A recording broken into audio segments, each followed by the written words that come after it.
ओम जय श्री हरि विष्णु। जय माता रानी। दोस्तों, आपके अपने चैनल धर्म साधना में आपका बहुत बहुत स्वागत है। माँ भगवती दुर्गा की कृपा आप और आपके पूरे परिवार पर सदा सर्वदा बनी रहे। दोस्तों, आज की वीडियो में आप सुनेंगे ऋषि पंचमी व्रत की कथा। अच्छा, ये एक बिल्कुल सच्ची कहानी है। जैसे कि कई बार जाने अनजाने में बहुत सी गलतियाँ मासिक धर्म के दौरान हो जाती हैं, क्योंकि शास्त्रों में बहुत सारे ऐसे नियम बताए गए हैं जो हमें मासिक धर्म में पालन करना चाहिए। कई ऐसे कार्य हैं जो मासिक धर्म में नहीं करने चाहिए। जैसे कि शास्त्रों की अगर बात करें तो शास्त्रों में भोजन हम मासिक धर्म के दौरान नहीं बना सकते हैं, पूजा पाठ नहीं कर सकते हैं, पूजा पाठ की किसी भी सामग्री को स्पर्श नहीं कर सकते हैं, वैदिक मंत्रों का उच्चारण नहीं कर सकते हैं, किसी को भी जैसे विशेषकर अपने पति को स्पर्श नहीं कर सकते हैं। इस प्रकार के और भी बहुत सारे जटिल नियम हैं जिनका पालन पहले के समय में तो कर लिया जाता था, हो भी जाता था, क्योंकि परिवार में बहुत से लोग होते थे। लेकिन आज के समय में इन सभी नियमों का पालन करना अत्यंत दुष्कर है, मतलब संभव ही नहीं हो पाता है, क्योंकि सब लोग अकेले रहते हैं एक परिवार में। तो बहुत सारी स्त्रियां नहीं हैं जो एक दूसरे का काम कर पाएँ। इसलिए चाहें या ना चाहें, सबसे बहुत सारी गलतियां हो रही हैं। मतलब हम चाह कर भी इन चीज़ों को रोक नहीं पाते हैं, ये सभी नियम का पालन हम नहीं कर पाते हैं। तो इसी के लिए ऋषि पंचमी व्रत बताया गया है कि ऋषि पंचमी का व्रत करने से मासिक धर्म में किए गए जाने अनजाने कर्मों से, जाने अनजाने पापों से, गलतियों से जो पाप कर्म हो जाते हैं उनका निवारण हो जाता है। और आज की इस ऋषि पंचमी व्रत की कथा में इसी बात का वर्णन किया गया है कि मासिक धर्म में की गई गलती की वजह से पति और पत्नी दोनों को पशु योनि प्राप्त हो जाती है। फिर किस प्रकार से उस दोष का निवारण होता है और किस प्रकार से उन्हें पशु योनि से मुक्ति मिलती है, ये आज की कथा में आप जानने वाले हैं। तो ये बिल्कुल सच्ची कहानी है, पूरे श्रद्धा भाव से सुनिएगा। और कथा के बाद आपको पारण के शुभ मुहूर्त और पूजा के शुभ समय के बारे में, पूजा विधि के बारे में सभी जानकारी दी जाएगी। तो वीडियो को अंत तक जरूर देखिए। एक समय राजा शिताश्व धर्म का अर्थ जानने की इच्छा से ब्रह्मा जी के समीप गए और उनके चरणों में शीश नवाकर बोले, हे आदिदेव, आप समस्त धर्मों के प्रवर्तक और गूढ़ धर्मों के जानने वाले हो। आपके मुख से धर्म चर्चा श्रवण कर मन को महान शांति मिलती है और भगवान के चरण कमलों में प्रीति बढ़ती है। वैसे तो आपने मुझे नाना प्रकार के व्रतों के विषय में उपदेश दिए हैं। अब मैं आपके मुखारविंद से उस श्रेष्ठ व्रत को सुनने की अभिलाषा रखता हूँ जिसके करने से प्राणी के समस्त पापों का नाश हो जाता है। राजा के इन वचनों को सुनकर ब्रह्मा जी ने कहा, हे नृपश्रेष्ठ, तुम्हारे प्रश्न अति उत्तम और धर्म में प्रीति उपजाने वाला है। मैं तुमको समस्त पापों को नष्ट करने वाला सर्वोत्तम व्रत सुनाता हूँ। यह व्रत ऋषि पंचमी के नाम से विख्यात है और इस व्रत को ग्रहण करने वाला प्राणी समस्त पापों से सहज ही छुटकारा पा जाता है और उसे नरक में कदापि नहीं जाना पड़ता है। इस व्रत का एक अति प्राचीन इतिहास और भी है। उस इतिहास को मैं तुम्हारे सम्मुख प्रकट करता हूँ। एक समय की बात है, विदर्भ देश में उतंक नामक ब्राह्मण अपनी पतिव्रता पत्नी के साथ निवास किया करता था। उस ब्राह्मण दंपत्ति के एक पुत्र और एक पुत्री थी। उसके पुत्र का नाम सुविभूषण था। वह कुशाग्र और तीक्ष्ण बुद्धि वाला था। उसने अल्पकाल में ही चारों वेदों को पढ़ लिया। हे राजन, उतंक ने अपनी पत्नी की परामर्श से अपनी पुत्री का विवाह एक सुयोग्य ब्राह्मण कुमार के साथ कर दिया, किंतु भगवान की गति ही कुछ ऐसी थी कि कन्या विवाह के 1 माह पश्चात ही विधवा हो गई। अतः विधवा होने के पश्चात वह कन्या अपने धर्म का पालन करती हुई अपने पिता के यहाँ रहकर ही अपने समय को व्यतीत करने लगी। विधवा कन्या के दुख से दुखी होकर उतंक अपने घर बार को अपने पुत्र को सौंपकर अपनी स्त्री और कन्या को लेकर गंगा जी के किनारे चला गया और वहां आश्रम बनाकर वेदों का पठन पाठन करने लगा। उसके पास कुछ ब्राह्मण भी वेद पढ़ने के लिए रहने लगे। कन्या भी अपने धर्म का पालन करती हुई अपना समय व्यतीत कर रही थी। वह नित्य व्रती मन लगाकर माता पिता की सेवा करती थी। एक दिन समस्त कार्यों से थककर वह एक शिला पर विश्राम करने के लिए लेट गई। थकान के कारण उसको अपने शरीर की सुधि भी न रही। भगवान की गति से अर्धरात्रि के समय यकायक उसके शरीर में कीड़े उत्पन्न हो गए। शिष्यों ने जब उस कन्या के शरीर पर कीड़ों को देखा तो उन्होंने जाकर अपनी गुरु पत्नी को बताया। कन्या के शरीर में कीड़े पड़ जाने की बात सुनकर ब्राह्मणी कातर स्वर में विलाप करती हुई उसी शिला के पास पहुंची जहां उसकी कन्या बेसुध पड़ी थी। उसके शरीर पर कीड़ों को देखकर बहुत दुखी हुई और विलाप करते करते वह ब्राह्मणी अचेत हो गई। जब उसे चेत हुआ तो उसने अपनी सोती हुई कन्या को गोदी में उठाया और अपने पति उतंक के सामने ले जाकर रख दिया। कन्या की दशा को देखते हुए ब्राह्मणी ने अपने पति से कहा, हे स्वामी, आप कृपा करके मुझे यह बताएं कि मेरी इस साध्वी कन्या की दुर्दशा किस दुष्कर्म के कारण हुई। अपनी भार्या की बातों को सुनकर उतंक मुनि थोड़ी देर के लिए शांत होकर हृदय में भगवान का ध्यान करने लगे। उन्होंने अपनी ज्ञान शक्ति के द्वारा कन्या के पूर्व जन्म के समस्त वृतांतों को जान लिया। तब वे अपने नेत्रों को खोलकर बोले, हे प्रिय, यह कन्या अपने पहले जन्म में एक ब्राह्मणी थी। उस समय इसने रजस्वला होते हुए भी एक समय घर के घड़े आदि बर्तनों को छू लिया था। उसी पाप के कारण इसके शरीर में कीड़े पड़ गए हैं। इसने शुद्ध होने के बाद अपनी सखियों के साथ ऋषि पंचमी व्रत को देखकर भी उसका आदर नहीं किया था। व्रत के दर्शन के प्रभाव से तो इस जन्म में इसको उत्तम ब्राह्मण कुल तो प्राप्त हुआ, परंतु उस व्रत का तिरस्कार करने के कारण इसके शरीर में कीड़े पड़ गए हैं। मुनि के वचनों को सुनकर सुशीला बोली, हे स्वामिन, जिस व्रत के दर्शन मात्र से आपके समान ब्रह्म तेजोमय उत्तम कुल में इसको जन्म प्राप्त हुआ और जिसका तिरस्कार करने से शरीर कीड़ों से भर गया, उस महान और आश्चर्यजनक व्रत को आप कृपा करके मुझे सुनाएं। उतंक प्रसन्न होकर बोले, हे सुशीले, यह व्रत समस्त व्रतों में उत्तम है। इसके प्रभाव से समस्त पाप नष्ट हो जाते हैं। इस व्रत को धारण करने वाला निश्चय ही दैहिक, भौतिक और दैविक तीनों प्रकार के कष्टों से छूट जाता है और इस व्रत को धारण करके स्त्रियां सौभाग्य को प्राप्त करती हैं। यह महान व्रत भादो मास के शुक्ल पक्ष में पंचमी तिथि को होता है और इस व्रत के प्रभाव से अपने पूर्व जन्म का स्मरण रहता है। और ऋषि पंचमी की कथा का वर्णन भविष्योत्तर पुराण में भी आता है। भविष्योत्तर पुराण में ऋषि पंचमी की कथा का जो वर्णन है, उसके अनुसार भगवान श्री कृष्ण से युधिष्ठिर ने प्रश्न किया कि हे देवेश, मैंने आपके श्रीमुख से अनेकों व्रतों का श्रवण किया है। अब आप कृपा करके पापों को नष्ट करने वाला कोई उत्तम व्रत सुनावें। राजा के इन वचनों को सुनकर श्री कृष्ण जी बोले, हे राजेंद्र, अब मैं तुमको ऋषि पंचमी का उत्तम व्रत सुनाता हूँ, जिसको धारण करने से स्त्री समस्त पापों से छुटकारा पा लेती है। भगवान श्री कृष्ण बोले, हे नृपोत्तम, पूर्व समय में वृत्रासुर का वध करने के कारण इंद्र को ब्रह्म हत्या का महान पाप लगा था। तब ब्रह्मा जी ने कृपा करके इंद्र के उस पाप को 4 स्थानों में बांट दिया। पहला अग्नि की ज्वाला में, दूसरा नदियों के बरसाती जल में और तीसरा पर्वतों में और चौथा स्त्री के रज में। उस रजस्वला धर्म में जाने अनजाने उससे जो भी पाप हो जाते हैं, उनकी शुद्धि के लिए ऋषि पंचमी व्रत करना उत्तम माना गया है। यह व्रत समान रूप से चारों वर्णों की स्त्रियों को करना चाहिए। इसी विषय में एक प्राचीन कथा का वर्णन करता हूँ, तुम ध्यान पूर्वक सुनो। सतयुग में विदर्भ नगरी में शयनजित नामक राजा हुए। वे अपनी प्रजा का पुत्रवत अर्थात पुत्र के समान ही पालन करते थे। उनके आचरण ऋषि के समान थे। उनके राज्य में समस्त वेदों का ज्ञाता, समस्त जीवों का उपकार करने वाला सुमित्र नामक एक कृषक ब्राह्मण निवास करता था। उस किसान की पत्नी का नाम था जयश्री, जो बहुत पतिव्रता थी। ब्राह्मण के अनेक नौकर चाकर भी थे। एक समय वर्षा काल में जब वह साध्वी खेतों के काम में लगी हुई थी, तब वह रजस्वला भी हो गई। हे राजन, उसे अपने रजस्वला होने का भास हो गया, किंतु फिर भी वह घर गृहस्थी के कार्यों में ही लगी रही। कुछ समय पश्चात वे दोनों स्त्री पुरुष अपनी अपनी आयु भोगकर मृत्यु को प्राप्त हुए। जयश्री अपने ऋतु दोष के कारण कुतिया बनी और सुमित्र को रजस्वला स्त्री के संपर्क में रहने के कारण बैल की योनि प्राप्त हुई।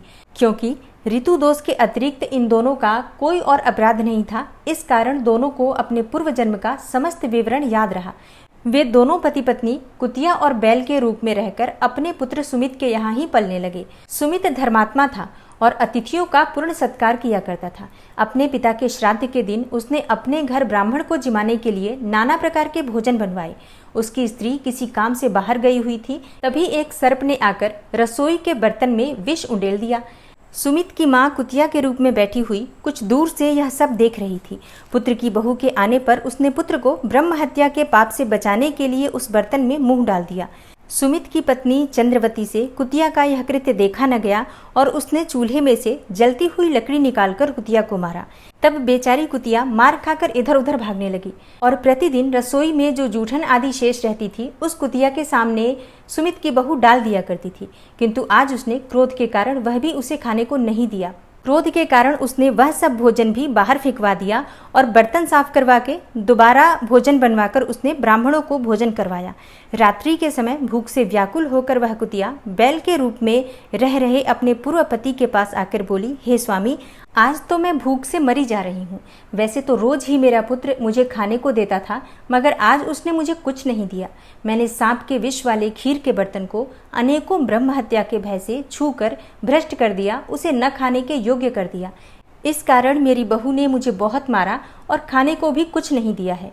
तब बैल ने कहा, हे भद्रे, तेरे ही पापों के कारण मैं भी इस योनि में आ पड़ा हूँ। बोझा ढोते ढोते मेरी कमर टूट गई है। आज मैं दिन भर खेत में जोतता रहा। मेरे पुत्र ने आज भी मुझे भोजन नहीं दिया है और ऊपर से मारा भी खूब है। मुझे कष्ट देकर श्राद्ध को तो वैसे भी निष्फल कर दिया। अपने माता पिता की इन बातों को उनके पुत्र सुमित ने सुन लिया। उसने उसी समय जाकर उनको भरपेट भोजन कराया और उनके दुख से दुखी होकर वन में जाकर उसने ऋषियों से पूछा, हे स्वामी, मेरे माता पिता किन कर्मों के कारण इस योनि को प्राप्त हुए हैं और किस प्रकार उससे छुटकारा पा सकते हैं। सुमित के उन वचनों को श्रवण कर सर्वतपा नामक महर्षि दया करके बोले, पूर्व जन्म में तुम्हारी माता ने अपने उच्छृंखल स्वभाव के कारण रजस्वला होते हुए भी घर गृहस्थी की समस्त वस्तुओं को स्पर्श किया था और तुम्हारे पिता ने उनको स्पर्श किया था। इसी कारण वे कुतिया और बैल की योनि को प्राप्त हुए हैं। तुम उनकी मुक्ति के लिए ऋषि पंचमी का व्रत धारण करो। भगवान श्री कृष्ण युधिष्ठिर से बोले, हे राजन, महर्षि सर्वतपा के इन वचनों को श्रवण करके सुमित्र अपने घर लौट आया और ऋषि पंचमी का दिन आने पर उसने अपनी स्त्री सहित उस व्रत को धारण किया और उस व्रत का सारा पुण्य अपने माता पिता को समर्पित कर दिया। व्रत के प्रभाव से उसके माता पिता दोनों ही पशु योनि से मुक्त हो गए और स्वर्ग को चले गए। भगवान श्री कृष्ण बोले, हे राजन, जो स्त्री इस व्रत को धारण करती है वह समस्त सुखों को पाती है। तो प्रेम से बोलिए, सप्तऋषि और अरुंधति माता की जय। जय जय श्री कृष्णा, जय श्री राधे। भाद्रपद मास की शुक्ल पक्ष की पंचमी तिथि को ऋषि पंचमी का व्रत किया जाता है और आज 20 सितंबर 2023 को ऋषि पंचमी का व्रत है। ये व्रत मुख्य रूप से महिलाओं के लिए होता है। जो महिलाएं इस व्रत को धारण करती हैं उनके सभी प्रकार के दोषों का निवारण हो जाता है। विशेषकर मासिक धर्म में कई प्रकार के दोष हो जाते हैं, जाने अनजाने कई प्रकार की गलतियां हो जाती हैं। उन सभी प्रकार के दोषों का, उन सभी प्रकार के पापों के निवारण के लिए ऋषि पंचमी का व्रत किया जाता है। इस व्रत को धारण करने से अटल सौभाग्य की प्राप्ति होती है। इसलिए इस व्रत को सभी महिलाएं धारण कर सकती हैं, मतलब कुंवारी कन्याएं भी धारण कर सकती हैं और सौभाग्यवती महिलाएं भी धारण कर सकती हैं। और ऋषि पंचमी के दिन देवी देवता नहीं बल्कि सप्तर्षियों की पूजा की जाती है। सप्तर्षियों को ही समर्पित होता है आज का ये दिन। तो जो भक्त ऋषि पंचमी का व्रत धारण करते हैं अत्यंत ही श्रेष्ठ है। लेकिन अगर आप किसी भी कारणवश व्रत नहीं कर पाते हैं तो भी आज सप्तर्षियों का ध्यान अवश्य कीजिए। 7 नामों का, सप्तर्षियों के 7 नामों का अगर आप स्मरण करते हैं, अरुंधति देवी का स्मरण करते हैं और उनके नाम पर दीप दान करते हैं तो हर प्रकार की आपकी परेशानी से, पापों से मुक्ति मिल जाती है। मतलब अगर आप व्रत नहीं करते हैं तो 7 दीपक, चाहे आप मिट्टी का ले लीजिए या फिर आटे का दीपक बना लीजिए और ये दीपक आप चाहे तो किसी मंदिर में भी जाकर प्रज्वलित कर सकते हैं, किसी भी देवी देवता का मंदिर हो, या फिर अपने घर में भी, घर के मंदिर में भी प्रज्वलित कर सकते हैं सप्तर्षियों का ध्यान करके, सप्तर्षियों का नाम स्मरण करते हुए। और उन सप्तर्षियों के नाम हैं ऋषि मुनि वशिष्ठ, ऋषि कश्यप, ऋषि विश्वामित्र, ऋषि जमदग्नि, अत्रि ऋषि, गौतम ऋषि और भारद्वाज ऋषि, और इनके साथ ही देवी अरुंधति। आप चाहे तो इनकी विधि विधान से पूजा कर सकते हैं या फिर सिर्फ नाम भी स्मरण करके दीपदान करते हैं, तब भी आपको सप्तर्षियों की कृपा प्राप्त हो जाती है और हर प्रकार के पापों का प्रायश्चित हो जाता है। तो जो भक्त व्रत नहीं कर पाते हैं वो इस प्रकार से दीपदान भी कर सकते हैं। भाद्रपद मास के शुक्ल पक्ष की पंचमी तिथि प्रारंभ हो जाएगी 19 सितंबर को दोपहर में 1:43 पर और समाप्त हो रही है 20 सितंबर को दोपहर में 2:16 पर। तो सूर्योदय कालीन तिथि के अनुसार 20 सितंबर को बुधवार के दिन ऋषि पंचमी का व्रत रखा जाएगा और सप्तर्षियों की पूजा का समय होगा सुबह 11:01 से दोपहर 1:28 पर। कुल अवधि होगी पूजा की 2 घंटे 27 मिनट की। इसी समय में आपको सप्तर्षियों की पूजा करना है। और हाँ, बात करें पारण के शुभ मुहूर्त के बारे में तो देखिए, इस व्रत में एक ही समय भोजन किया जाता है। जब आप व्रत धारण करते हैं तो पूरी तरह से निर्जल ये व्रत किया जाता है जब तक आपकी पूजा पूर्ण नहीं होती। पूजा पूर्ण करने के बाद आप जो भी भोग अर्पित करते हैं भगवान को, उसे प्रसाद स्वरूप वितरित करते हैं परिवार के सदस्यों में। किसी ब्राह्मण को आप चाहे तो घर बुलाकर भोजन करा सकते हैं या फिर ब्राह्मण के निमित्त दान की सामग्री निकालकर और स्वयं आप पारण कर सकते हैं, भोजन कर सकते हैं। इस व्रत में क्षमा के चावल और दही का सेवन किया जाता है। तो सूर्यास्त होने से पहले और पूजा करने के बाद आप अपना व्रत खोल सकते हैं। कोई ऐसा विशेष शुभ मुहूर्त नहीं होता है, बस जब आपकी पूजा पूर्ण हो जाए उसके बाद आप स्वयं भी ब्राह्मण को दान देने के बाद भोजन कर सकते हैं। ऋषि पंचमी व्रत की पूजा विधि क्या होती है तो देखिए, जिस दिन आपको व्रत धारण करना होता है सुबह जल्दी उठेंगे और नित्य कर्मों से निवृत्त होकर आपको स्नान करना है। लेकिन एक चीज़ का आपको ध्यान रखना है, इस व्रत में एक विशेष प्रकार का नियम है जो अपामार्ग या चिड़चिड़ा जिसे कहा जाता है उसकी लकड़ी का दातुन किया जाता है और उसके जो पत्ते होते हैं उसी पत्ते को तोड़कर और जल में डालकर उस जल से आप स्नान करते हैं। और स्नान करने के बाद साफ स्वच्छ वस्त्र धारण करके व्रत का संकल्प ले लीजिए। फिर जो शुभ मुहूर्त है उसी समय में आपको पूजा करना है, तो घर में एक चौकी लगा लीजिए लकड़ी का पाटा बिछाकर।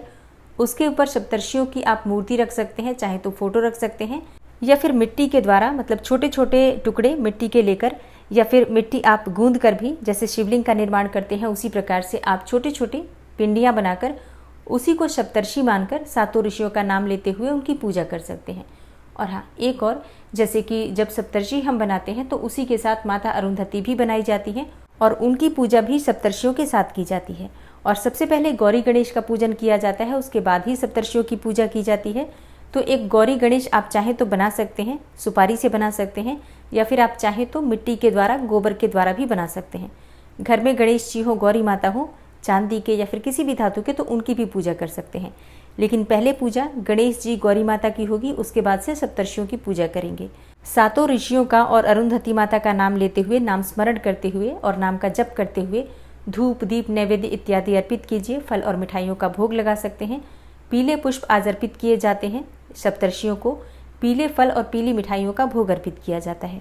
पूजा पूर्ण करने के बाद आप कथा सुन लीजिए, आरती कर लीजिए।